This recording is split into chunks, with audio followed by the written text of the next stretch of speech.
அதிகமான நபிமொழிகளை அறிவித்த நபித்தோழர்கள முதலாவது இடத்துல இருப்பவர் அபூ ஹுரைரா ரலியல்லாஹு அன்ஹு. அதிகமான ஹதீஸ் அறிவிக்கிறார், நிறைய ஹதீஸ் அறிவிக்கிறார். அந்த அபூ ஹுரைரா இஸ்லாத்தை தழுவினாலும் அவருடைய அம்மா இஸ்லாத்தை ஏற்றுக்கொள்ளல, சிலை வணக்கத்திலேயே இருக்கிறாங்க, இறைவனுக்கு இணை கற்பிப்பதிலே இருக்கிறாங்க. அபூ ஹுரைராவுக்கு ரொம்ப கவலை. நம்ம ரசூலுல்லாவோடு இருக்கிறோம், ரசூலுல்லாவுடைய ஹதீதுகளை மனனம் செய்யறோம், மக்களுக்கு அதை எடுத்து சொல்றோம், ஆனா நம்முடைய தாயார் இந்த மார்க்கத்தை ஏற்றுக்கொள்ளலையேன்னு அதிகமான கவலைப்பட்டு தன்னுடைய தாயாரிடத்துல போய் தாவா செய்யறாங்க. தாயாருக்கு எடுத்து சொல்றாங்க, இஸ்லாத்தை பற்றி எடுத்து சொல்றாங்க. இஸ்லாத்தை பற்றி இவர் டெய்லி சொல்ல, அந்தமா எதிர்த்து பேச, திட்ட, இப்படிமா போய்கிட்டே இருக்கும்போது ஒரு நாள் அது அம்மா கடுமையா கோபம் வந்துருச்சு.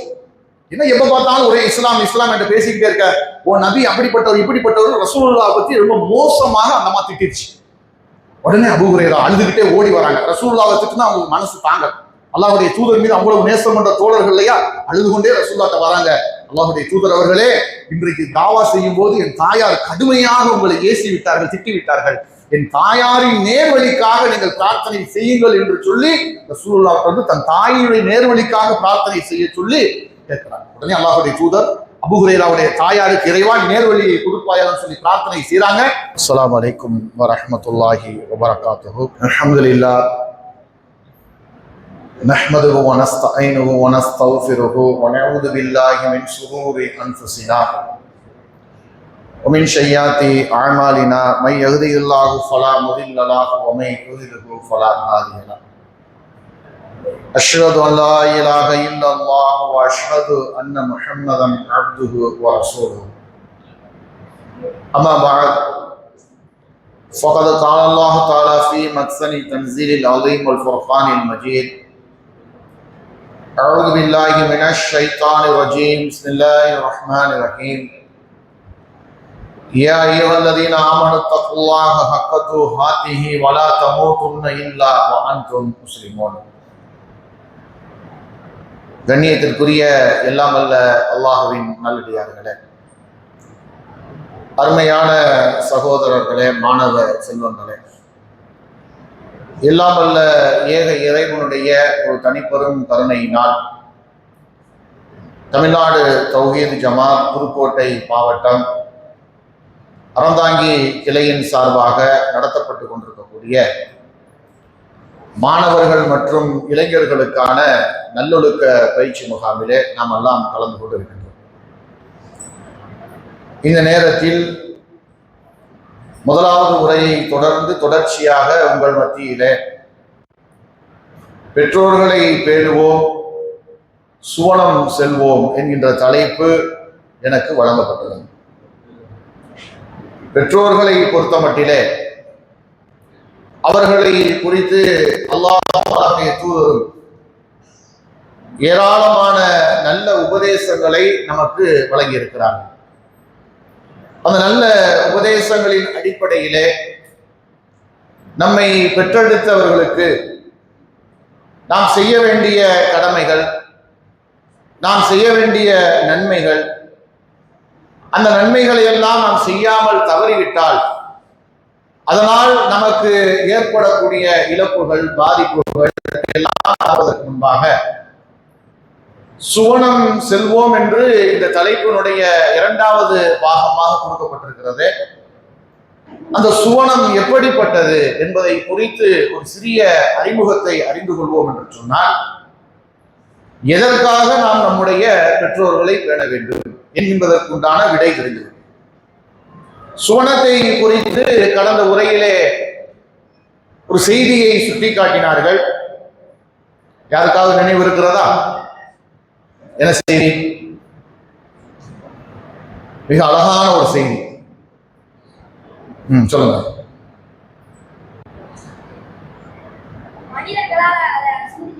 கற்பனை செய்து பார்க்க முடியாது. வேற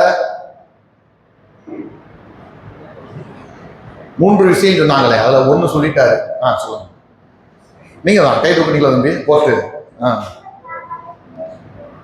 வெரி குட். எந்த காதாலையும் கேட்டிருக்க முடியாது. இன்னும் ஒண்ணு என்னமா சொல்லுங்க, தைரியமா சொல்லுங்க, தப்பாதான் பரவாயில்ல. எந்த கண்ணாலையும் கண்டிருக்க முடியாது. சரியா? எந்த கண்ணாலும் கண்டிட முடியாத, எந்த காதாலும் கேட்டிட முடியாத, எந்த மனித உள்ளமும் நினைத்து கூட பார்த்திட முடியாத இன்பங்களை அல்லாஹ் ரப்புல் ஆலமீன் தன்னுடைய அடியார்களுக்காக மறைத்து வைத்திருக்கிறார். இந்த உலகத்துல நாம் பார்க்கின்ற எத்தனையோ இயற்கை காட்சிகளை நாம் பார்க்கிறோம் இல்லையா? மனதிற்கு அமைதி தரக்கூடிய ரம்மியமான ஒரு சூழல் இருக்கும் என்று சொன்னால் உடனே மனிதனுடைய மனது எதை விரும்போ அதை தேடிதான் ஓடும். எதற்கு டூர் என்று ஒரு கிளம்பி சொல்றோம், குடும்பத்தோட கிளம்புகிறோம், குற்றாலத்தை நோக்கி, மூணாரை நோக்கி, ஊட்டியை நோக்கி, கொடைக்கானலை நோக்கி எதற்காக செல்லுகிறோம்? அங்கு இருக்கக்கூடிய அந்த மலைகள், அதிலிருந்து அப்படியே விழுந்து ஓடக்கூடிய, ஜொலித்து ஓடக்கூடிய அந்த நீரருவிகள், அதன் அருகாமையில் சுற்றுப்புறங்கள் எல்லாம் இருக்கக்கூடிய பச்சை பசேல் என்று இருக்கக்கூடிய அந்த ஸ்கிரீனரி, அங்கு இருக்கக்கூடிய வினோதமான பறவைகளுடைய அந்த சப்தம், அந்த பூச்சிகள் வண்டுகளுடைய ரீங்காரம், இவையெல்லாம் அங்க போய் நம்ம அந்த குளிர்ச்சியான இடத்தில் உட்கார்ந்து இருக்கும் பொழுது மனதிற்கு அப்படி ஒரு ரம்மியமான ஒரு அமைதி, மன நிம்மதி கிடைக்கிறது. அதனாலதான் மனிதன் எவ்வளவு வேலைகள் இருந்தாலும் குற்றால சீசன் வந்துட்டு என்ன பண்ணுறான், குடும்பமா கிளம்பிடும். குற்றாலத்தை நோக்கி அது ட்ரெயினை பிடிப்போம், பஸ்ஸை பிடிப்போமோ, காரை பிடிப்போமோ, குற்றாலத்துல போய் குளிச்சுட்டு வந்துடும்.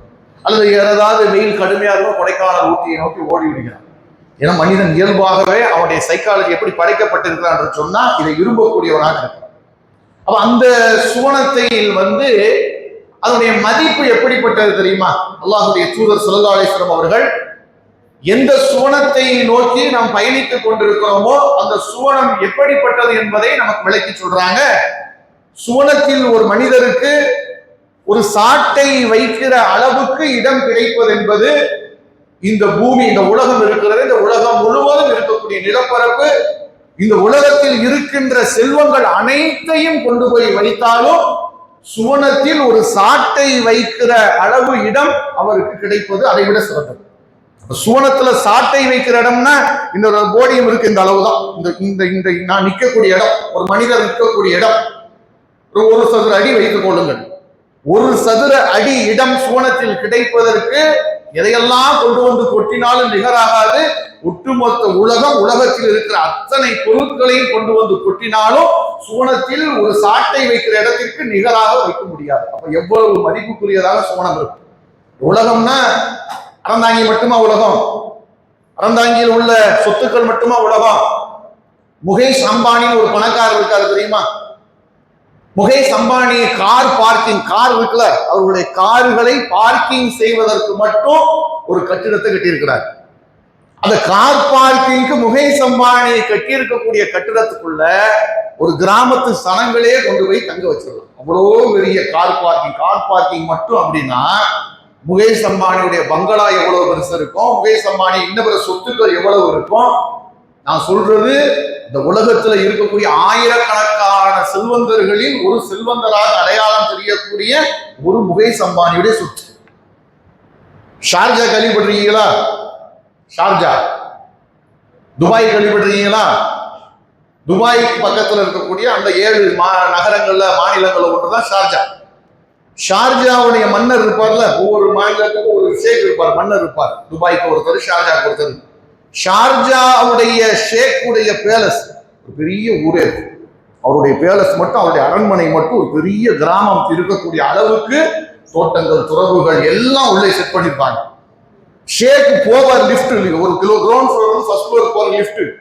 அந்த லிஃப்ட் மட்டுமே, அந்த லிஃப்டுடைய பேனல் கீழே டோர் எல்லாம் பார்த்தீங்கன்னா அப்படியே கோல்டன் அப்படியே கோட்டிங் கொடுக்கப்பட்டு உள்ள போனோம்னா கண்ணை வேற எங்கேயுமே திசை இருக்க முடியாது. பார்த்துக்கிட்டே நிக்கலாம், அவ்வளவு வாயை புலந்துருவோம். இந்த ஷார்ஜான்றது நீ உலக வரைபடத்துல நீ போய் தேடினா நம்ம தலை முடி இருக்குல்ல, தலை முடியில ஒன்னை எடுத்து ஒரு மையில வச்சு ஒரு புள்ளி வச்சா அந்த புள்ளி எவ்வளவு இருக்குமோ அந்த அளவு கூட உலக வரைபடத்துல ஷார்ஜான்ற ஒரு மாநிலமே கிடையாது. அப்போ ஒரு குட்டி நகரம், அந்த குட்டி நகரத்தை ஆட்சி செய்யக்கூடிய ஒரு மன்னருக்கு இருக்கக்கூடிய சொத்தே இவ்வளவு இருக்கும் என்று சொன்னால் புருனே ஷேக் இருக்கார். அதை விட்டா அதை விட மிகப்பெரிய பணக்காரர்கள், கோடீஸ்வரர்கள், பில்லியனியர்கள் எல்லாம் இருக்கிறாங்க. அத்தனை பேருடைய சொத்துக்களையும் கொண்டு வந்து ஒரு இடத்துல வைக்கிறோம். இந்த ஒட்டுமொத்த உலகத்தின் நிலப்பரப்பையும் கொண்டு வந்து வைக்கிறோம்.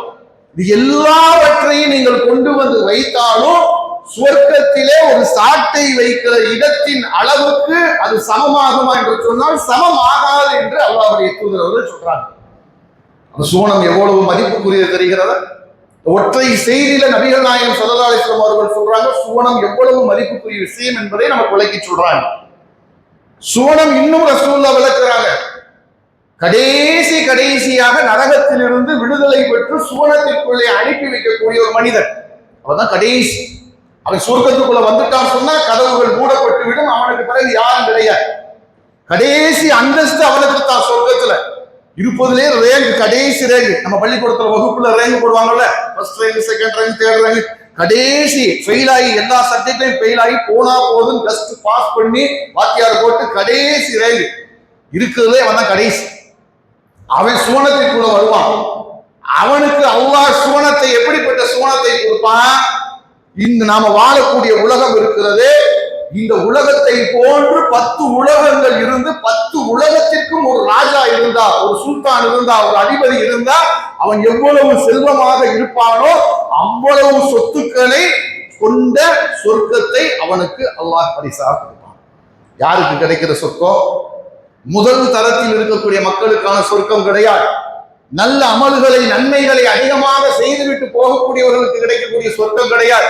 அமல்களில் மிக குறைவாக இருப்பார், அவருடைய உள்ளத்திலே தௌஹீது இருக்கும். தௌஹீதின் காரணத்தினால் அவர் நரகத்திலிருந்து விடுதலை பெற்று சுவனத்திற்குள் வருவார். அவர்தான் கடைசி சுவனவாசி. கடைசி சுவனவாசிக்கு அல்லாஹ் ரப்புல் ஆலமீன் அவ்வளவு அந்தஸ்து மிகுந்த சுவனத்தை பரிசளிக்கிறான் சொன்னா, நன்மைகளை அதிகமாக செய்துவிட்டு உள்ளே சென்ற சுவனவாசிகள் எப்படியெல்லாம் இருப்பார்கள் என்று நினைத்துப்பார்கள். நீங்க நமக்கு பிடித்தமான ஒரு உணவு வேணும். யாருக்கெல்லாம் என்னெல்லாம் பிடிக்கும் சாப்பாட்டுல? கபாபு, கிரிலு, பிஸ்ஸாவா? வேற என்ன இருக்கு?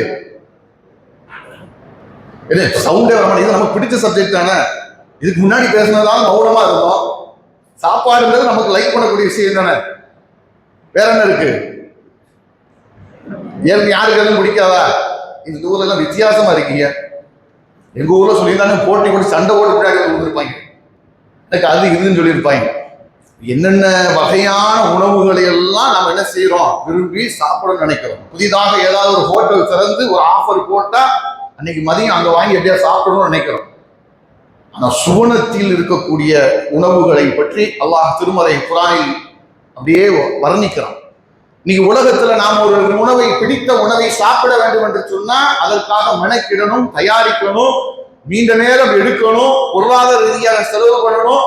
எல்லாம் பார்த்து செய்து தயாரித்து உணவு தட்டுக்கு கொண்டு வந்து வைத்தாலும் சில நேரங்களில் அதில் குறை விழுந்து விடும். உப்பு இருக்கும், உப்பு இருக்காது, உரப்பு இருக்கும், உரப்பு இருக்காது.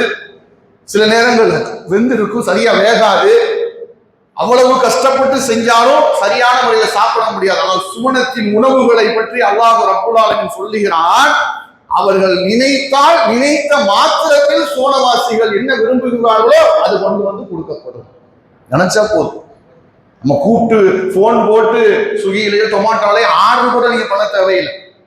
நினைத்தால் போதும், எனக்கு இந்த உணவு வேணும் என்று நினைத்தால் நினைத்த மாத்திரத்திலே அவர்களுக்கு வந்து பரிமாறப்படும்.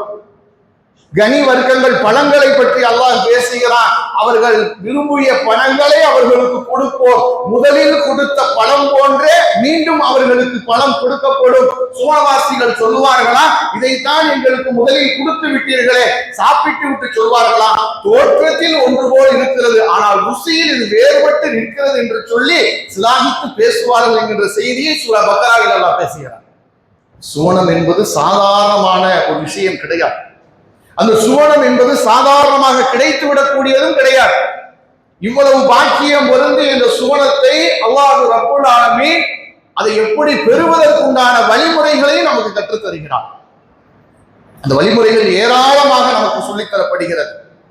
அதில் மிக மிக முக்கியமான ஒன்று, சுவனத்தை அடைய வேண்டும் என்று யாரெல்லாம் ஆசைப்படுகிறார்களோ அவர்கள் அத்தனை பேருக்கும் முதலாவதாக அல்லாஹ் சொல்லக்கூடிய முதல் உபதேசம், முதல் நிபந்தனை. இந்த நிபந்தனையில, இந்த தேர்வில் அவர் வெற்றி பெற்றால் மட்டும்தான் அவர் சுவனத்திற்குள் நுழைய முடியும். முதல்ல அல்லாஹ் சொல்லக்கூடிய செய்தி, வக்கலா ரப்புக அல்லா தஅபுது இல்லா இய்யாஹு, அல்லாஹுவை மட்டுமே வணங்க வேண்டும், அல்லாஹுக்கு எந்த ஒன்றையும் இணை வைத்து விடக்கூடாது. இணை வைக்கிறதுனா என்னமா? இணை வைக்கிறதுனா என்னது? அல்லாஹுக்கு இணை வைக்கிறதுனா சொல்லுங்க பாப்போம். இப்ப பன்றி இறைச்சி சாப்பிடுறது இப்ப இதா இணை வைக்கிறதா? விபச்சாரம் செய்யறது இணை வைக்கிறதா?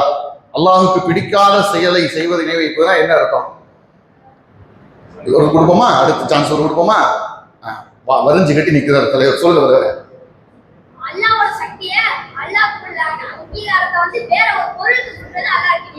அல்லாஹுடைய பண்பை உட்கார்ந்து ரெண்டு வரும். அல்லாஹுடைய பண்பை, அல்லாஹுடைய ஆற்றலை, அல்லாஹுடைய அதிகாரத்தை, அல்லாஹுடைய சக்தியை அல்லாஹுக்கு இருப்பதை போல அல்லாஹ் அல்லாத அவனுடைய படைப்பினங்களுக்கு பகிர்ந்து கொடுப்பதுதான் இணை. உலகத்துல எல்லாவற்றுக்கும் இணை இருக்கும். ஒரு மனிதனுக்கு இணையாக இன்னொரு மனிதன் இருப்பான். நாம யூஸ் பண்ற பேனாவுக்கு இணையாக இன்னொரு பேனா இருக்கும். நம்ம பயன்படுத்துற மொபைலுக்கு இணையாக இன்னொரு மொபைல் இருக்கும். ஆனால் இணை கற்பிக்கவே முடியாத ஒரு மாபெரும் சக்தியாளன் ஒருவன் இருப்பான் என்று சொன்னால் அது நம்மை உருவாக்கிய படைத்த அல்லாஹ். அந்த இறைவனுக்கு இணை கற்பிக்கக்கூடிய காரியங்கள் இன்றைக்கு சமுதாயத்துல என்னவெல்லாம் நடந்து கொண்டிருக்கிறது அதுக்காக தெரியுமா? ஒரு சொன்னார், ஆன்சர் சொல்லிட்டாரு. அல்லாஹுடைய சக்திக்கு அதை எடுத்து போய் இன்னொரு ஆள்கிட்ட கொடுத்தா இணை வைப்புட்டார். அது காமனான ஆன்சர். நடைமுறையில மக்கள் என்னவெல்லாம் இணை வைத்துக் கொண்டிருக்கிறாங்க தெரியுமா? சொல்லுங்க. தர்காவிற்கு சென்று அங்க என்ன செய்யறாங்க? இறைவனிடத்துல பிரார்த்தனை செய்வது போல மரணித்த மனிதனிடத்தில் பிரார்த்தனை செய்யறாங்க. வேற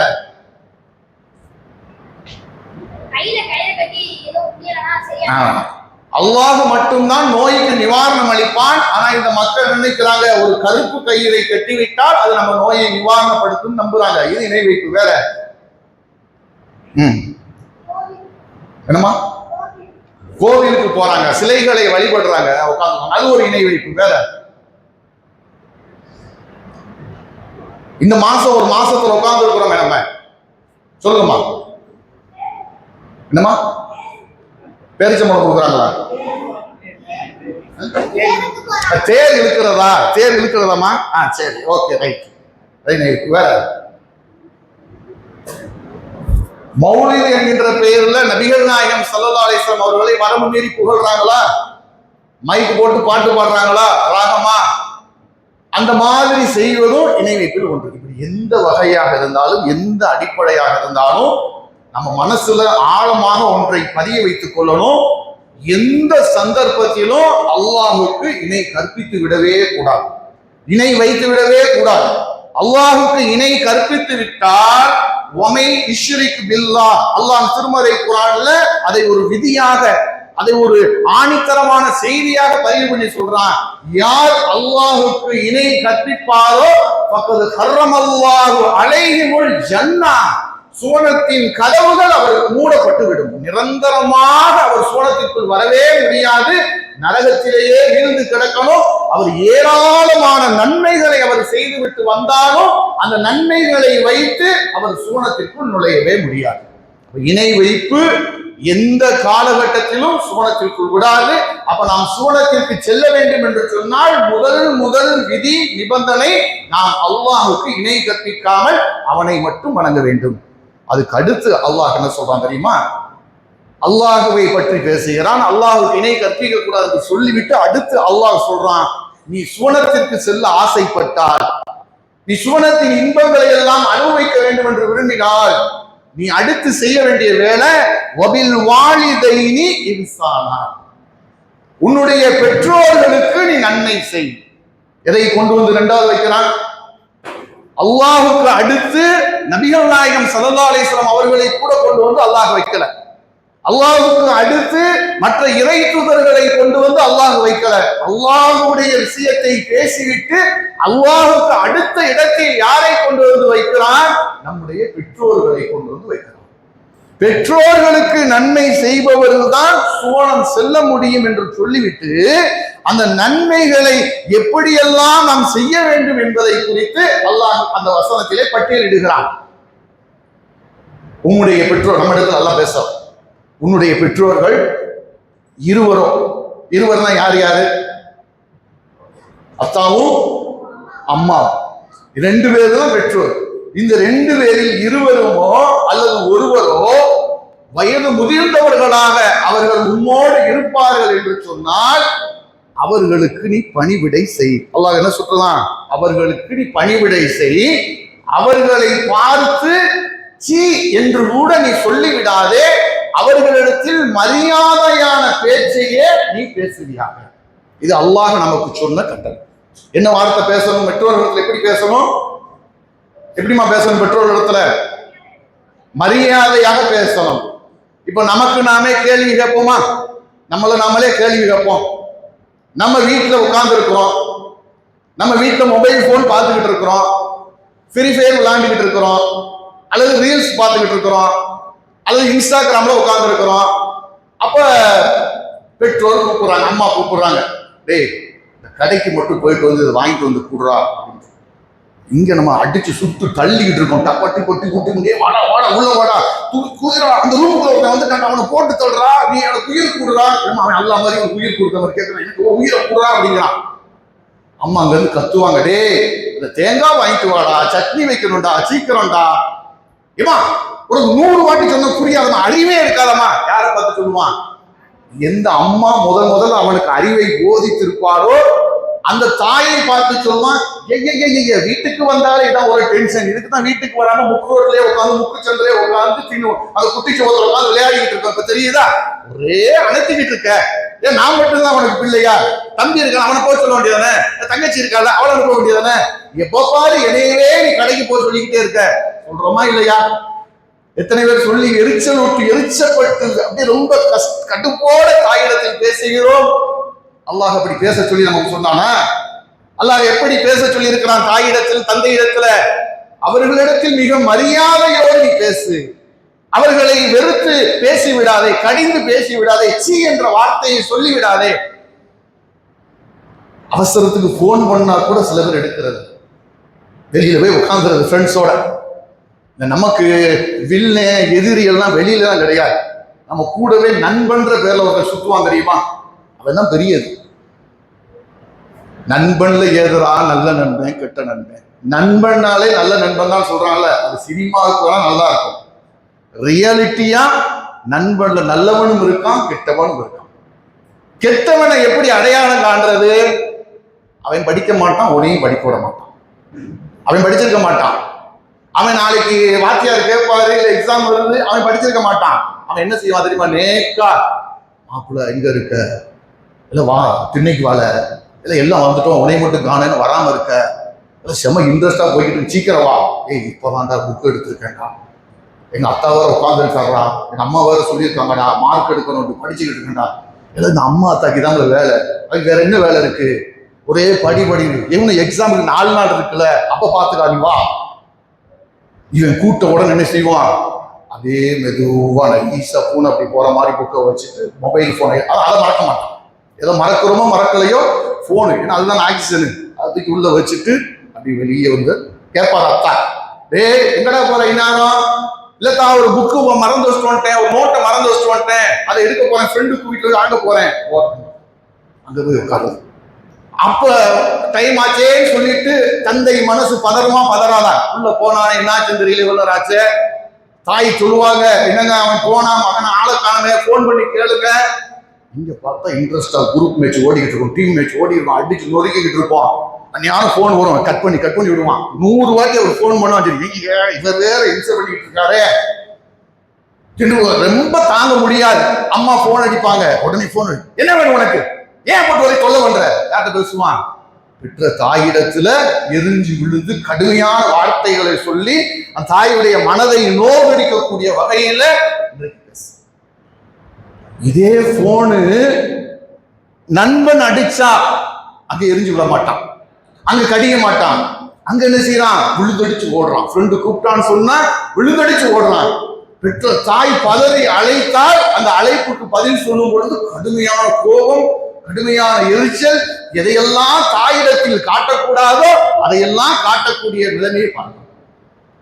ஏன் தாய்க்கு இஸ்லாம் இவ்வளவு முக்கியத்துவம் கொடுக்குது? அல்லாஹ்வுடைய தூதர் அவர்கள் பல இடங்களில் பெற்ற தாய்க்கும் தகப்பனுக்கும் அவ்வளவு முக்கியத்துவத்தை கொடுக்குறாங்க. இஸ்லாத்தில் சிறந்த அமல்கள் இருக்குல்ல, அல்லாஹ்விடத்துல அல்லாஹ்வுக்கு மிக மிக நேசத்திற்குரிய அமல்கள் என்று பட்டியலிட்டால் அதுல மிக முக்கியமானது குறித்த நேரத்தில் தொழுகையை தொழுவது. லுகருடைய நேரம் வந்துவிட்டதா, அந்த நேரத்தில் உடனே தொழுகையை நிறைவேற்றுவது, ஃபஜ்ரை நிறைவேற்றுவது. இது அல்லாஹ்வுக்கு மிக பிடித்த ஒரு விஷயம்.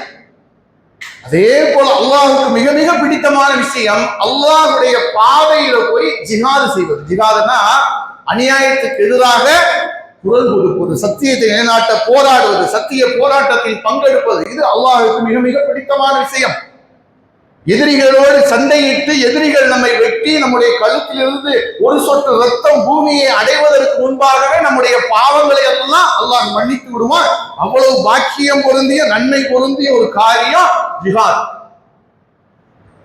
அப்படிப்பட்ட ஒரு நன்மையான காரியம் செய்வதற்காக ஒரு நபித்தோழர் வருகிறார். நபிகள் நாயகம் ஸல்லல்லாஹு அலைஹி வஸல்லம் காலத்துல ஜிஹாதுக்கு போருக்கு அழைப்பு கொடுத்தோன்னு போரில் கலந்து கொள்வதற்காக ஒரு இளைஞராக இருக்கக்கூடிய நபித்தோழர் வருகிறார். அவர் கேட்கிறார், அல்லாஹ்வுடைய தூதர் அவர்களே, நானும் உங்களோடு இந்த போர்க்களத்துக்கு வருகிறேன், ஜிஹாதில் கலந்து கொள்கிறேன். இப்ப நபிகள் நாயகம் அவரை பார்த்து திரும்ப கேள்வி கேட்கிறாங்க, உனக்கு தாய் தந்தை இருக்கிறாங்களா, பெற்றோர்கள் இருக்கிறார்களா? ஆம் இருக்கிறார்கள் என்று சொன்ன உடனே, உன் பெற்றோர்களுக்கு சென்று நீ பணிவிடை செய், பராமரித்துக் கொள், அது மிகப்பெரிய நன்மையை பெற்றுத் தரும் என்று ஜிஹாதுக்கு போருக்கு வந்த ஒரு நபித்தோழரை வீட்டுக்கு திருப்பி அனுப்பி உன் பெற்றோரை பாதுகாத்து பராமரித்து வா, அதுவே பெரிய நன்மை என்று ரசூலுல்லாஹ் சொல்லி அனுப்புறாங்கன்னு சொன்னா, எவ்வளவு ஒரு மகத்துவம் வாய்ந்த நன்மைகள் பொருந்திய ஒரு காரியம் பெற்றோர்களை பேணுவது, பராமரிப்பது. பல விஷயங்கள்ல அல்லாஹ் திருமறை குர்ஆன்ல தாயுடைய தியாகத்தை ஒரு வசனத்துல காட்டுறான். ஒரு இடத்தில் தாய்க்கு ஏன் நான் இவ்வளவு முக்கியத்துவம் கொடுக்கிறேன் என்பதை சொல்லி காட்டுகிறான். அவனுடைய தாய்க்கு நல்லது செய்வதற்கு, நன்றி பாராட்டுவதற்கு நாம் மனிதனுக்கு வசியத் செய்தோம், உபதேசம் செய்தோம். ஏன் தெரியுமா? அவனுடைய தாய் சிரமத்திற்கு மேல் சிரமப்பட்டு, கஷ்டத்திற்கு மேல் கஷ்டப்பட்டு அவனை பெற்றெடுக்கிறான். நம்முடைய தாய் நம்மை குழந்தையாக உண்டாயிருந்தாங்களா, கற்பம் தரித்திருந்தாங்களா, நம்மை வயிற்றில் சுமந்து கொண்டிருந்தாங்கல்ல, ஒரு சாதாரணமான சுமை கிடையாது, சாதாரணமான கஷ்டம் கிடையாது. அதை யாராவது ஃபீல் பண்ண பாக்குறியா, உணர்ந்து பார்க்கணும்னு நினைக்கிறியா? தாய் எவ்வளவு கஷ்டப்பட்டாங்கன்னு உணரணும்னு ஆசையா இருக்குதா? ஒரு 3 கிலோ எடை கொண்ட ஒரு கல் எடுத்துட்டு போய் வயிற்றுல வச்சு நல்லா 2 துண்டை பெல்ட்டை போட்டு கட்டிக்கும். அந்த 3 கிலோ கல்லு வயிற்றுலேயே இருக்கணும், இறங்கக்கூடாது. ரெஸ்ட் ரூம் போனாலும் அதோட தான் போகணும், போய் பெட்டில் படுத்தாலும் அதோட தான் படுக்கணும், உட்காந்து நீ ஹோம்ஒர்க் பண்ணாலும் அதோட உட்காந்து தான் ஹோம்ஒர்க் பண்ணணும், ஸ்கூலுக்கு போனாலும் அதோட தான் போகணும், ரேஷன் கடைக்கு வெயிலில் போய் நின்று ரேஷன் பொருட்கள் வாங்கினாலும் அதோட தான் போய் வாங்கணும், வீட்டில் நின்று சமைக்கணும். நீ சமைக்கும் பொழுது அந்த அப்படியே வேர்த்து கொட்டும் கிச்சன்ல, அந்த கிச்சன்ல அந்த 3 கிலோ கல்லை சுமந்துக்கிட்டே நீ சமைக்கணும். முடியுமா? யாருக்கெல்லாம் முடியும்? இதுல இன்னொரு பெரிய ஒரு கஷ்டம் என்ன தெரியுமா? அந்த கல்லு எங்கேயும் இடிச்சிடக்கூடாது. அந்த கல்லுக்கு சின்ன ஒரு டேமேஜ், சின்ன ஒரு பாதிப்பு கூட வராம நீ பாதுகாப்பாக வேலை செய்யணும். எல்லா வேலையும் செய்யணும், எல்லா இடத்துக்கும் போகணும். ரெஸ்ட் ரூம் போறதா இருந்தாலும் ரெஸ்ட் ரூம் போகும்போது கழட்டி வச்சுட்டு போக முடியாது, அதோட தான் போகணும், அதோட தான் இருந்துட்டு வரணும். அப்ப இவ்வளவு சிரமத்தை நம்மால் செய்ய முடியுமா? யாருக்காவது? ஆனால் நம்முடைய தாய் செய்தால், நம்மை வயிற்றிலே சுமக்கும் பொழுது, கருவிலே சுமக்கும் பொழுது, நம்மை சுமந்து கொண்டு நமக்கு எந்த விதமான பாதிப்பும் வந்து விடாம படுக்கையில படுக்கிறவங்க இன்னைக்கு ஒவ்வொருத்தையும் ஒவ்வொரு பொசிஷன்ல படுப்பான். ஒருத்தன் கை கால் இப்படி போகும், ஒருத்தன் காலு பக்கத்துல இருக்க அண்ணன் முகத்துல கிடக்கும், தலை ஈடு கிடக்கும் தூக்கத்துல, ஒருத்தன் குப்புற படுத்து கிடப்பான், அப்படி படுத்து கிடப்பான். யோகாசன போஸ் எல்லாம் அந்த அவன் படுத்துறத பார்க்கலாம். அது இந்த சனி ஞாயிறு லீவ் வந்துட்டா போதும், காலும் கையும் எங்கிட்ட போகும் தெரியாது.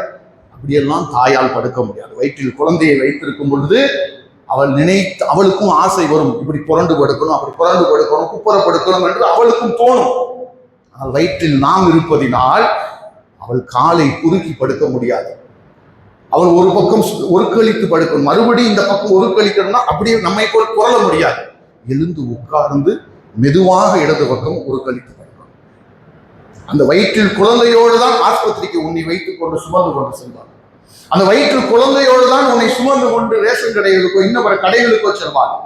ரெஸ்ட் ரூம் போவதாக இருந்தா கூட உன்னை சுமந்து கொண்டுதான் ரெஸ்ட் ரூம் போவோம். அதை விட ஒரு பெரிய வேதனை என்ன? நம்மை பெற்றெடுப்பாவார். நம்மை பெற்றெடுப்பதற்காக, நம்மை வெளியே இந்த உலகத்திற்கு கொண்டு வருவதற்காக அவள் செய்கிற தியாகம் சாதாரண தியாகம் கிடையாது. அதற்கு பகரமாக தன் உயிரையே பணயமாக வைத்துதான் நம்மை பெற்றெடுக்கிறார். நாம் வெளியே வரும் பொழுது அவருடைய உயிருக்கு கேரண்டி கிடையாது. அவர் உயிரோடு இருக்கலாம் அல்லது செத்தும் போகலாம், இருந்தாலும் பரவாயில்லை, என் பிள்ளை இந்த பூமிக்கு வரட்டும் என்று சொல்லி தன் உயிரையே பணயம் வைத்து தாய் நம்மை பெற்றெடுக்கிறார். சில நேரங்களில் நார்மல் சிசேரியன், உங்களுக்கு பெரிய ஆளுக்காக தெரியும், நார்மல் ஆகாது.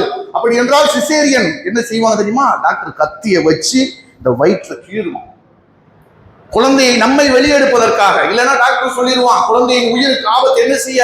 தாய் சொல்வா, என் வயிற்றை கிழித்தாவது என் குழந்தையை பூமிக்கு கொண்டு வா, வயிற்று அறுக்கப்படும். ஒரு முறை நம்முடைய தாய்க்கு சிசேரியன் என்பது சாதாரணம் கிடையாது. விரலிலே அடிபட்டா, காலில் அடிபட்டா, ஒரு சின்ன புண்ணுக்கு நீங்கள் காயத்திற்கு மருத்துவத்திற்கு போன டாக்டர் அதை தேய்த்து கிழித்து அதில் தையல் போட்டா வலியால் துடித்து போகிறோமே. வயிற்றை கிழிப்பது சாதாரண வேதனையா?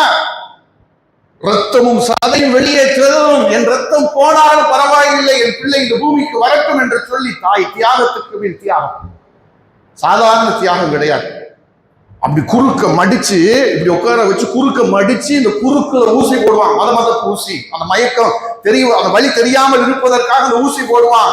அந்த ஊசி ஒரு முறை போடப்பட்டு விட்டால் அவளால் நீண்ட நேரம் அதற்கு பிறகு நிற்கவே முடியாது, குறுக்கெல்லாம் கடுக்கும். யாருக்காக இந்த தியாகம்? யாருக்காக இந்த அர்ப்பணிப்பை அவர் செய்கிறான்? பெற்றெடுத்த பிறகும் என்ன செய்வா? தன் ரத்தத்தை பாலாக உனக்கு கொடுக்கும். உன்னை பார்த்து கொள்வா, தூங்க மாட்டா, நிம்மதியா தூங்க முடியாது. நீ பகலெல்லாம் விளையாடுவ, சின்ன பிள்ளையா இருக்கும் பொழுது. இரவில் பகலெல்லாம் தூங்குவ, இரவில் தான் விளையாடுவ. இரவில் உன்னால் தூங்க முடியும், தூக்கம் வராது. உனக்கு தூக்கம் வரலன்னா நீ அடுத்தவங்களையும் தூங்க விட மாட்ட, ஒரே நெய்யி அழுதுகிட்டே இருப்ப. எதற்கு அழுகுறன்னு தெரியாது, ஆனா அம்மா முழிச்சே கிடக்கணும். ஒரு நாள் நைட்டு தூங்காம நம்ம இருந்தா மறுநாள் காலையில் நம்முடைய நிலைமை எப்படி இருக்கும் சிந்திச்சு பாரு. நம்ம வளர்த்தெடுக்கிற வரைக்கும் 2 ஆண்டுகள், 2.5 வயசு, 3 வயது, நம்ம பள்ளிக்கூடம் போகிற பருவம் வரைக்கும் நம்ம கண்ணும் கருத்துமா. வெயில விடமாட்டா, மழையில விடமாட்டா. என் பிள்ளைக்கு காய்ச்சல் வந்துடும், என் பிள்ளைக்கு தலைவலி வந்துடும், ஓடி வந்து பார்ப்பா. அவ்வளவு தியாகம், அவ்வளவு அர்ப்பணிப்பு பெற்று கொடுத்துதான் அந்த தாய் நம்ம இந்த பூமிக்கு எடுத்துக்கொண்டு வருகிறார். சொன்னா அந்த தாய் ஈஸியா பேசுறோமே, உனக்கு என்ன தெரியும் போ அப்படின்னு மூஞ்சில் அடிச்ச மாதிரி பேசுறோமே. அதனால அல்லாஹ் சொல்றான், ரொம்ப கண்ணியமா பேசப்பட்டார், மரியாதையாக பேசு. அவன் உன்னை ஈன்றெடுத்த தாய், உன்னை ஈன்றெடுப்பதற்காகவே அவ்வளவு சிரமங்களை பெற்றிருக்கிறார். அவ்வளவு சிரமங்களை பெற்றாலும் நம்ம பூமிக்கு வந்து நம்ம வீண் அலறுவோமே, கத்துவோமே, அழுவோமே. அந்த நொடி அவள் அடைகிற ஆனந்தம் இருக்குது, அவள் பட்ட துன்பங்களை எல்லாம் மறந்து போய்விடுவான். ஈன்ற பொழுதும் பெரிதுவர்க்கும் தன் மகனை சான்றோன் என கேட்ட தாய். யார் சொன்னா? பாரதியாரா? திருவள்ளுவர் சொன்னார், ஈன்ற பொழுதும் பெரிதுவர்க்கும். அந்த வழியெல்லாம் அந்த பெற்றெடுக்கும் பொழுது அந்த தாய்க்கு போயிடும். அதை விட ஒரு பெரிய ஒரு சந்தோஷம் எது தெரியுமா? தன் மகனை சான்றோன் என அவள் கேட்கும் பொழுது, என் மகன் மக்களுக்கு உபதேசம் செய்யக்கூடிய ஆலிமாக இருக்கிறான், என் மகன் மார்க்க பிரச்சாரகராக இருக்கிறான். அந்த தாய்கிட்ட போய் சொல்லுவாங்க, உன் மகன் இன்னைக்கு பயான் பண்ணாமா, அவ்வளவு அருமையான பயான், கேட்டுக்கிட்டே இருக்கலாம். அந்த தாய்க்கு அவ்வளவு பூரிப்பு, மகிழ்ச்சியாக. உன் மகன் டாக்டர் ஆயிட்டானாமே, நல்ல மக்களுக்கு சேவை செய்கிறாமே, தாய்க்கு பூரிப்பு. உன் மகன் கலெக்டராக இந்த ஊருக்கு, இந்த மாவட்டத்துக்கே மாவட்ட தலைவராக வந்து விட்டானே, தாய்க்கு அவ்வளவு சந்தோஷம். ஆனா நம்ம அந்த சந்தோஷத்தை பெற்றுக் கொடுக்க முயற்சி செய்யறோமா? அதற்காக நம்ம கவலைப்படுறோமா? அந்த நோக்கத்தில் பயணிக்கிறோமா? நம்ம என்ன நினைக்கிறோம்? இந்த வயசுல விளையாடாம ஜாலியா சுத்தாம, என்ன எப்ப நம்ம சுத்துறது, எப்ப விளையாடவே கூடாது என்று இஸ்லாம் தடுக்கவில்லை, தடை போடவில்லை. உடல் ஆரோக்கியம் சார்ந்த விஷயங்களில் இஸ்லாம் ஏராளமான நல்ல விஷயங்களை வரவேற்கிறது. ஆனால் பெற்ற தாயையும் தந்தையும் பராமரிக்காமல், அவர்களுக்கு கட்டுப்படாமல், அவர்கள் மீது வெறுப்பை உமிழ்ந்துதான் நம்முடைய இந்த விளையாட்டில் கவனம் செலுத்தணும்னா அது விளையாட்டு அல்ல, அது ஷைத்தானுடைய வலை என்பதை நம்மளை. தாய் ஒரு தியாகம் என்றால் தந்தை ஒரு புறம் தியாகம். நம்மை வளர்க்கணும், நமக்கு உணவு கொடுக்கணும், நமக்கு நல்ல ஆடைகள் எடுத்து கொடுக்கணும், நம்மை நல்ல பள்ளிக்கூடத்தில் சேர்த்து படிக்க வைக்கணும் என்பதற்காக ஒவ்வொருத்தருடைய தகப்பனும் படக்கூடிய கஷ்டங்கள் தெரியுமா? இன்னைக்கு நம்மளை யாராவது இந்த கூட்டத்தில் தரிபியால வந்த இடத்துல உங்களை கடுமையா ஒருத்தர் திட்டாரு, ரொம்ப கடுமையா, கோபம் வர்ற மாதிரி கடுமையா திட்டாரு, 2 வாட்டி 3 வாட்டி திட்டிக்கிட்டே இருக்காரு. நம்ம என்ன செய்வோம்? போங்கடா நீங்களும் உங்க தருவியாகும், என்ன ரொம்ப ஓவரா பேசிட்டு இருந்தாலும் வெளியில வரட்டும், அந்தாலும் பாத்துக்கிறேன்னு தூக்கி போட்டு போயிருவோம். நம்ம தகப்பன் ஒரு இடத்துல வேலை பார்ப்பார், தந்தை வேலை பார்க்கிற இடத்துல சின்ன சின்ன தவறுகள் மனிதனை என்ற அடிப்படையில் அவர் செய்து விடுவார். உடனே மேனேஜரோ முதலாளியோ கேள்வி கேட்பான் பாரு. அந்த கேள்வியில கேட்கும் பொழுது தகப்பன் நெருப்பு கண்களில் நிற்பது போல் அவமானத்தால் வெட்கி கூனி குறுகி நின்று கொண்டிருப்பான். வேலையே வேண்டாம், இவன் டெய்லி திட்டு வாங்கி இப்படி வேலை பார்க்கணுமா, போடா என்று தூக்கி எறிந்து விட்டு வரலாம் என்று நினைப்பான். ஆனால் உன்னை நினைத்து பார்ப்பான். அவருடைய பிள்ளைகளையும் அவருடைய குழந்தைகளையும் நினைத்து பார்க்க. இந்த குழந்தைகளுக்கும் பிள்ளைகளுக்கும் நாம் நல்ல உணவை கொடுக்கணும்னா இந்த அவமானத்தை தாங்கித்தான் ஆக வேண்டும். இந்த திட்டுக்களை, ஏச்சுக்களை, பேச்சுக்களை வாங்கித்தான் தீர வேண்டும். தான் படிக்காத படிப்பையெல்லாம் நம்முடைய பிள்ளை படிக்க வேண்டும் என்பதற்காக எப்பேற்பட்ட கஷ்டப்பட்டாவது சம்பாதித்தாவது தன் பிள்ளையை படிக்க வைக்க வேண்டும் என்று வெயில் என்று பார்க்காம, மழை என்று பார்க்காம, குளிர் என்று பார்க்காம அந்த வேலைக்கு தகப்பன் ஓடுவார். எதற்காக, யாருக்காக ஓடுறாரு? அவர் நினைத்தால் உன்னை போல் சொகுசாக வீட்டிலே அவர் ஒரு ஸ்மார்ட் போனை வைத்துக் கொண்டு கேம் விளையாடவோ, யூடியூப் பார்க்கவோ, ரீல்ஸ் பார்த்து கொண்டோ அவர் காலத்தை கழிக்க முடியாதா? என் வயிற்றுக்கு என்ன வேணும் அதை மட்டும் சம்பாதிச்சு நான் பசாம இருந்துக்கிறப்பா, இவையெல்லாம் எக்கேடு கட்டு போனா என்று விட்டு விட்டு ஒதுங்கி போக முடியாதா? ஆனால் நமக்காக வாழ்கிறார், நமக்காக அவருடைய இளமையை தொலைக்கிறார், நமக்காக அவருடைய நேரத்தை தொலைக்கிறார், ஆற்றலை தொலைக்கிறார், எல்லா கஷ்டங்களையும் அவமானங்களையும் நமக்காக பொறுத்துக் கொள்கிறார் என்று சொன்னால் அந்த தகப்பனை பார்த்து சர்வ சாதாரணமா உனக்கெல்லாம் என்ன தெரியும் என்று கேட்கிறோம் என்று சொன்னா நம்முடைய நிலைமை எப்படி இருக்குது? அதனால்தான் இந்த வசனத்தில், இந்த இடத்தில் இந்த வசனம் அல்லாஹ் நம்மை பார்த்து பேசுவதை போல் நமக்கு நாமே சுய பரிசோதனை எடுத்து பார்க்கணும். உண்மையிலேயே பெற்றோருக்கு நாம் நலம் நாடக்கூடிய மக்களாக இருக்கிறோமா? பெற்றோரிடத்திலே மரியாதையாக நடந்து கொள்ளக்கூடிய மக்களாக இருக்கிறோமா? இன்னும் அல்லாஹ் சொல்லி காட்டுறான் பாருங்க, அவர்களிடத்துல கண்ணியமான சொல்லையே நீங்கள் சொல்லுங்கள், சொல்லிவிட்டு கருணையுடன் பணிவு என்னும் இறக்கையை அவர்கள் மீது அவர்களுக்காக தாழ்த்துகிறார்கள். தாய் தகப்பன்றை இப்படி இருக்கணும், நம்ம கருணையோடு பணிவோடு இருக்கணும். நம்முடைய தாய்க்கு எல்லா விதமான ரைட்ஸும் இருக்கு, நம்மை கண்டிக்க, திட்ட, அடிக்க. ஏன், என்ன காரணம்? நம்முடைய தாய் நாம் நன்றாக இருக்க வேண்டும் என்பதற்காக திட்டுவாள், கண்டிப்பாள். நம்முடைய தகப்பனாருக்கு அதே உரிமை உண்டு. ஆனால் திருப்பி தாயின் தகப்பனையும் பழிவாங்கணும் என்கின்ற சிந்தனைக்குள் போய்விடக்கூடாது. அல்லாஹ் பாதுகாப்பு. இன்றைக்கு நிறைய பத்திரிகை செய்திகளை பார்க்கிறோம், காட்சி ஊடகங்களை பார்க்கிறோம். தாயை அடித்து கொலை செய்கிறான், எப்படி மனசு வருது? தகப்பனாரை வீட்டை விட்டு அடித்து விரட்டுகிறான், எப்படி மனசு வருது? இவன் வளர்ந்து பெரியார் ஆன பிறகு தாயையும் தகப்பனையும் கொண்டு போய் முதியோர் இல்லத்திலே சேர்த்து விடுகிறான். அவர்கள் உன்னை சிறு வயதில் நீ பாரமாக இருக்கிற, தொல்லையா இருக்கிற, நாங்கள் நிம்மதியாக இருக்க முடியல, மகிழ்ச்சியா இருக்க முடியல என்று நம்மை கொண்டு போய் சிறுவர்கள் அனாதை இல்லத்தில் விட்டு இருந்தா நம்முடைய நிலைமை என்ன இருக்கும்? ஆனால் வயது இவன் ஒரு வாணிப பருவத்துக்கு உடனே தாய் எனக்கு பாரமா இருக்கிறார், தந்தை எனக்கு பாரமாக இருக்கிறான் என்று முதியோருக்கு கொண்டு போய் சேர்க்கிறான். இதெல்லாம் உணர்த்தக்கூடிய செய்திகள் என்ன? நமக்கு நாம் சரியான முறையில் தாய்க்கும் தந்தைக்கும் செய்ய வேண்டிய கடமைகளை, பணிகளை செய்வதில் அலட்சியமாக இருக்கிறோம். அல்லாஹ் சொல்றான், இதுக்கப்புறம் மிக முக்கியமான விஷயம் நம்முடைய பெற்றோர்களுக்காக நாம் கேட்க வேண்டிய பிரார்த்தனை. அல்லாஹ்விடத்தில் தொழுத பிறகு நாம் துவா செய்வோம். நமக்காக துவா செய்வோமா? நம்முடைய படிப்புக்காக துவா செய்வோமா? நம்முடைய ஹெல்த்துக்காக துவா செய்வோமா? அதோடு சேர்த்து யாருக்கு கேட்கணுமா? அல்லாஹ் துவாவை கற்றுக் கொடுக்கிறான். ரப்பிர்ஹம்ஹுமா, ரட்சகனே எங்கள் மீது நீ கருணையை பொழிவாயாக, கமா ரப்பயானி சகீரா, இந்த பெற்றோர்கள் மீது நீ கருணையை பொழிவாயாக, இரக்கத்தை பொழிவாயாக. என்னை அவர்கள் சிறுவனாக இருக்கும் பொழுது எப்படி கருணையோடு பாதுகாத்து வளர்த்தார்களோ அதுபோல் அவர்கள் மீது நீ கருணையை பொழிவாயாக என்று சொல்லி தாய் தகப்பனுக்காக பிரார்த்தனை செய்யும். யாரெல்லாம் நான் துவா செய்யும் போது எங்க அத்தா அம்மாவுக்கு துவா செய்வேன்னு சொல்றேன்னு சொல்லி பார்ப்போம். யாரெல்லாம் செஞ்சிருக்கிறார்? துவா செய்யும் பொழுது எங்க அத்தா அம்மாவுக்காக துவா செய்வேன், அவங்களுடைய சிரமங்களை நினைச்சு பார்ப்பேன், கஷ்டங்களை நினைச்சு பார்ப்பேன், அவங்களுக்காக அல்லாஹ்விடத்துல மன்றாடி கேட்பேன், அவர்களுடைய பாவ மன்னிப்பை கேட்பேன். அல்ஹம்துலில்லாஹ், அல்லாஹ் உங்கள் அனைவருக்கும் அருள் புரியட்டும். கேட்காத மக்களும் கைகளும் நீங்கள் கேட்கணும் இன்ஷா அல்லாஹ். சரியா? எந்த துவாவிலும் அவர்களை மறந்து போய் விடக்கூடாது, அவர்களுக்காக கேட்டுக்கொண்டே இருக்கணும்.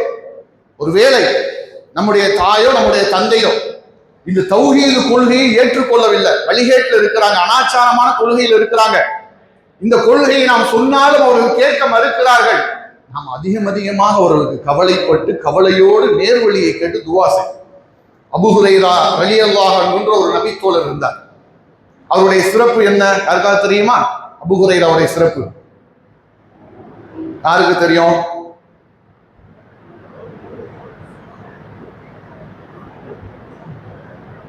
அபூபக்கர் ரலியல்லாஹு சிறப்பு என்ன? உமர் ரலியல்லாஹு சிறப்பு என்ன? தோனிக்கு என்ன சிறப்பு? எவ்வளவு கையெழுத்து ஸ்கோர் அடிச்சிருக்கான்? இன்னொருத்தர் இருக்கானே தோனிக்கு எடுத்து வருது யாரு? கோலியா? விராட் கோலி. எத்தனை அதிகமா ஹையஸ்ட் மிஞ்சி போயிருக்காங்க? எத்தனை ரன் அடிச்சிருக்கிறான்? சும்மா சொல்லுவன் பிரச்சனை இல்லை, அதெல்லாம் தப்பு கிடையாது. அது ஒரு பக்கம் ஜிகே சேகரிச்சு வச்சிருக்கிற. விஜய் மாநாடு எப்ப நடந்துச்சு?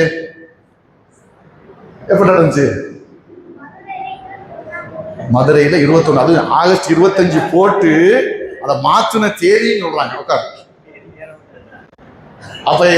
அப்ப இது எல்லாம் விட முக்கியத்துவம் வாய்ந்தது யாரு? நபித்தோழர்களுடைய வரலாறுகளை நம்ம படிச்சோம். நபித்தோழர்களுடைய வரலாறை நீ படித்துக் கொண்டால் அதன் மூலமாக ஏராளமான நன்மைகள் அவர்களை போல நம்முடைய வாழ்க்கையில் அமைத்துக் கொள்வதற்கு பாடமாக கொள்ளலாம். அதிகமான நபிமொழிகளை அறிவித்த நபித்தோழர்கள் முதலாவது இடத்துல இருப்பவர் அபூ ஹுரைரா ரலியல்லாஹு அன்ஹு. அதிகமான ஹதீஸ் அறிவிக்கிறார், நிறைய ஹதீஸ் அறிவிக்கிறார். அந்த அபூ ஹுரைரா இஸ்லாத்தை தழுவினாலும் அவருடைய அம்மா இஸ்லாத்தை ஏற்றுக்கொள்ளல, சிலை வணக்கத்திலேயே இருக்கிறாங்க, இறைவனுக்கு இணை கற்பிப்பதிலே இருக்கிறாங்க. அபூ ஹுரைராவுக்கு ரொம்ப கவலை. நம்ம ரசூலுல்லாவோடு இருக்கிறோம், ரசூலுல்லாவுடைய ஹதீதுகளை மனனம் செய்யறோம், மக்களுக்கு அதை எடுத்து சொல்றோம், ஆனா நம்முடைய தாயார் இந்த மார்க்கத்தை ஏற்றுக்கொள்ளலையேன்னு அதிகமான கவலைப்பட்டு தன்னுடைய தாயாரிடத்துல போய் தாவா செய்யறாங்க. தாயாருக்கு எடுத்து சொல்றாங்க, இஸ்லாத்தை பற்றி எடுத்து சொல்றாங்க. இஸ்லாத்தை பற்றி இவர் டெய்லி சொல்ல, அந்தமா எதிர்த்து பேச, திட்ட, இப்படிமா போய்கிட்டே இருக்கும்போது ஒரு நாள் அவங்க அம்மா கடுமையா கோபம் வந்துருச்சு. என்ன எப்ப பார்த்தாலும் ஒரே இஸ்லாம் இஸ்லாம் என்று பேசிக்கிட்டே இருக்க, ஓ நபி அப்படிப்பட்டவர் இப்படிப்பட்டவர், ரசூலுல்லாஹ் பத்தி ரொம்ப மோசமாக அந்த அம்மா திட்டிருச்சு. உடனே அபூ ஹுரைரா அழுதுகிட்டே ஓடி வராங்க. ரசூலுல்லாஹ் திட்டுனா அவங்களுக்கு மனசு தாங்க, அல்லாஹ்வுடைய தூதர் மீது அவ்வளவு நேசம் கொண்ட தோழர்கள் இல்லையா, அழுது கொண்டே ரசூலுல்லாஹ்ட்ட வராங்க. அல்லாஹ்வுடைய தூதர் அவர்களே, இன்றைக்கு தாவா செய்யும் போது என் தாயார் கடுமையாக உங்களை ஏசி விட்டார்கள், திட்டி விட்டார்கள்.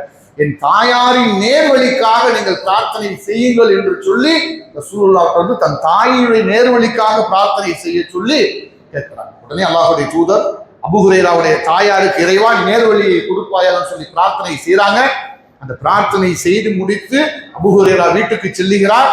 அவருடைய தாயார் வீட்டு கதவை மூடி இருக்கிறாங்க. அபூ ஹுரைராவே அங்கே நில்லு என்று சொல்லி அவர்கள் குளித்து ஆடை அணிந்து அஷ்ஹது அல்லா இலாஹ இல்லல்லாஹ் வ அஷ்ஹது அன்ன முஹம்மதன் அப்துஹு வ ரசூலுஹு என்ற கலிமாவை சொல்லி இஸ்லாத்தை தழுவுறாங்க. அப்ப இந்த கலிமாவை அவர் சொல்லுவதற்கு, தாயார் நேர்வழியில் வருவதற்கு யாருடைய கவலை காரணமாக இருந்துச்சு? யாருடைய கவலை? உமர் ரலியல்லாஹு கவலையா? யாருடைய கவலை காரணமாக இருந்தது? எந்த சஹாபி தன் தாயாருடைய நேர்வழிக்காக துவா செய்ய சொல்லி அல்லாஹ்வுடைய சொன்னாங்க?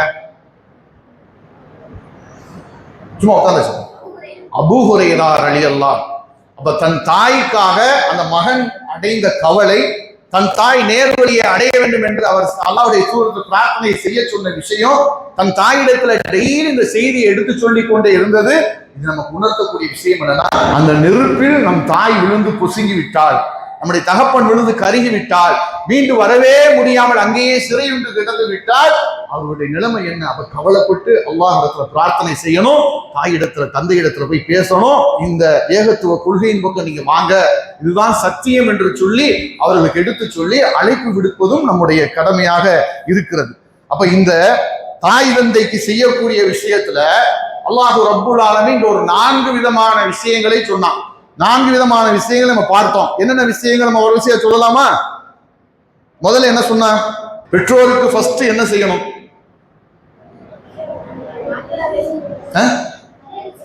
உதவி செய்யணும், நன்மை செய்யணும். முதல் அல்லாஹ் ரப்புல் ஆலமீன் சொன்ன செய்தி என்ன? பெற்றோருக்கு நன்மை செய்யணும். இரண்டாவது என்ன சொன்னா?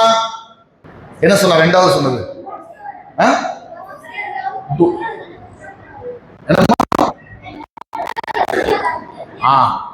பெற்றோரை சீ என்று கூட பேசிவிடக்கூடாது. கெட்ட வார்த்தையோ அல்லது தவறான மரியாதை குறைவான வார்த்தையால் பேசிடக்கூடாது. மூணாவது என்ன சொன்னா? அது கடைசி துவா செய்யணும். அதுக்கு முன்னாடி ஒரு பாயிண்ட் இருக்குல்ல, மரியாதையோடு நடந்து கொள்ளணும். பெற்றோர் விஷயத்தில் கண்ணியத்துடனும் மரியாதை நடந்து கொள்ளணும். 4வது விஷயம் தம்பி சொல்லிட்டாரு, பெற்றோர்களுக்காக நான் துவா செய்யணும். அந்த துவா யாருக்காவது தெரியுமா? யாருக்கு தெரியும்? துவாவை சொன்னா பரிசை வாங்கிக்கலாம். சொல்லுங்கம்மா. மாஷா அல்லாஹ், அல்ஹம்துலில்லாஹ். மத்த மசாலா சொல்லி தந்தாங்களா? இப்ப மனப்பாம்பீங்களா முன்னாடி சொல்லி தந்தாங்களா? மாஷா அல்லாஹ், அல்ஹம்துலில்லாஹ். இந்த துவாவை நம்முடைய தாய் தகப்பனுக்காக கேட்பாங்க. ரப்பிர்ஹமுஹுமா ரப்பயானி கமா ஷஹீர். இது அந்த மக்களுக்காக உள்ள உணர்வோடு அவர்கள் பட்ட கஷ்டங்களை எல்லாம் நினைத்து பார்த்து அவர்களுக்கு அல்லாஹ் இரக்கம் புரிவதற்காக நாம் கேட்க வேண்டிய பிரார்த்தனை. இது ஒரு விஷயம். இன்னொரு விஷயம், பெற்றோர்கள் விஷயத்துல நடைமுறையில நாம பின்பற்றக்கூடிய மிக மோசமான விஷயம் என்னவென்று சொன்னால், இந்த 4 விஷயத்துக்குள் வந்துவிட்டாலும் சில நேரங்கள்ல பெற்றோர்கள் நம்முடைய நலம் நாடி நம்மிடத்துல சில விஷயங்களை சொன்னா அதை மனதார ஏற்றுக்கொள்ளக்கூடிய மக்களாக இருக்கணும். பெற்றோர்கள் ஒரு அறிவுரை சொல்றாங்கன்னு சொன்னா நமக்கு கண்டிப்பாக அழிவுக்காக சொல்ல மாட்டார்கள், நன்மையை நாடிதான் சொல்லுகிறார்கள். பெற்றோரிடத்துல சில பேர் பேசலாம் மாட்டேன்னா இருக்கிறானா, சண்டையிட்டு கொண்டு என்ன செய்யறான், நான் எங்க அக்காட்ட பேச மாட்டேன், எங்க அம்மாட்ட பேச மாட்டேன். அப்படி சொல்றோம் என்று சொன்னா நம்ம சரியா விளங்கிக் கொள்ளலாம். தாய் தகப்பனுக்கு இந்த மார்க்கம் தரக்கூடிய சிறப்புகளையும் கண்ணியத்தையும் அந்தஸ்தையும் நம்ம விளங்கணும் என்று சொன்னா இது போல ஒரு பேச்சே வராது. பெற்றோர்களை எதிரிகளாக நினைக்கக்கூடிய அந்த சிந்தனையே வராது. இன்னும் அதிகமாக அவர்களோட நெருக்கத்தை ஏற்படுத்தணும். பெற்றோரை பார்த்து வீட்டுக்கு நுழைந்தால் சலாம் சொல்லணும், அவர்களுக்கு கண்ணியமான முறையில பேசணும், மரியாதை நடந்து கொள்ளணும், அவர்களுக்கு நன்மை செய்யணும், அவர்களுக்கு உதவி செய்யணும், அவர்களுக்கு பிரார்த்தனை செய்யணும், அவர்களோடு இணக்கமாக இருக்கணும். அவர்கள் என்ன சொன்னாலும் கட்டுப்பட்டு நடக்கக்கூடியவர்களாக, இதுவரைக்கும் மார்க்க வரம்புகளை மீற சொல்லி அவர்கள் சொல்லாத வரைக்கும், இணை வைப்பின் பக்கம் செல்ல சொல்வதற்கு சொல்லாத வரைக்கும், விரோதங்களை செய்ய சொல்லாத வரைக்கும், மற்ற அனைத்து விஷயங்களிலும் அவர்களுக்கு கட்டுப்பட்டு நடக்கக்கூடிய நன்மக்களாக நாம் இருக்க வேண்டும். இன்ஷா அல்லாஹ் அதுபோல் நடந்து கொள்ளலாமா? அதுபோல் இருக்கலாமா? வரக்கூடிய காலகட்டங்கள்ல பெற்றோர்களுக்காக பிரார்த்தனை செய்யலாமா? பெற்றோர்களுக்கு மரியாதை நடந்து கொள்ளலாமா? அல்லாஹ் ரப்பல் ஆலமீன் நம்முடைய பாவங்களை மன்னித்து நம்முடைய பெற்றோர்களோடு இணக்கமாக இருந்து அவர்களுக்கு மரியாதை செலுத்த நல்ல சமுதாயமாக ஆக்கி வைப்பாங்க. வாஹிரு தஅவானா அல்ஹம்துலில்லாஹி ரப்பில் ஆலமீன். அஸ்ஸலாமு அலைக்கும் வரஹ்மத்துல்லாஹ். அல்லாஹு அக்பர், அல்லாஹு அக்பர்.